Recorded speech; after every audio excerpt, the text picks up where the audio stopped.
Fermeture des débits de boissons, interdiction de circulation des motos de 20 h à 6 h du matin, autant de mesures phares prises par Dieudonné Ivara-Dibois, le gouverneur de la région du littoral, pour juguler le phénomène des microbes qui gangrènent la ville de Douala. Des restrictions diversement appréciées au sein de la classe politique. Pour le docteur Patrick Rifou et du Rassemblement démocratique du peuple camerounais, ces mesures sont des solutions immédiates pour ramener la sérénité au sein de la population, bien qu'elles soient lourdes de conséquences sur le plan économique. En décidant de fermer les bars, en décidant de limiter la circulation des mototaxis, c'est-à-dire on limite la possibilité qu'il y ait des agrégations de personnes. Et moins il y a de possibilités que vous ayez des foules dans des lieux, moins le risque existe qu'il y ait des mouvements incontrôlés qui vont y avoir lieu parce qu'il y a une rumeur qui circule. À court terme, les décisions du gouverneur sont des décisions de bon sens qu'il fallait prendre. Maintenant, elles ne vont pas plaire à tout le monde.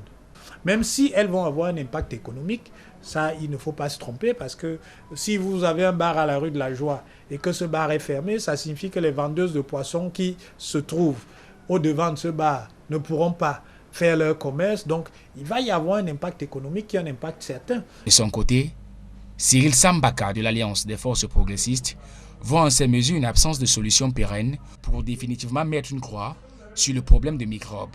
Ce qu'on peut dire par rapport aux mesures que le gouverneur prend, c'est des mesures strictement provisoires. Je pense que lui-même, il est conscient que ça ne peut pas tenir la route longtemps. Ça, c'est une chose, mais maintenant, si on veut des mesures définitives, moi, je pense que la meilleure des choses, ce serait, nous avons des services de renseignement qui sont bien, parce que le problème, c'est qu'ils sont aussi désœuvrés. Les envoyer, par exemple, à Bakassi, dans un camp militaire, les former et les reconvertir à la pêche, par exemple. Des alertes sur la présence des microbes le mardi 13 décembre ont sémé la panique dans différents quartiers de la cité économique, imposant dans la foulée, au numéro 1 de la région, la prise de mesures conservatoires. Ce qui rappelle en 2020 une promesse non tenue qui visait elle aussi à son époque à assainir Douala de microbes. Des restrictions diversement appréciées au sein de la classe politique.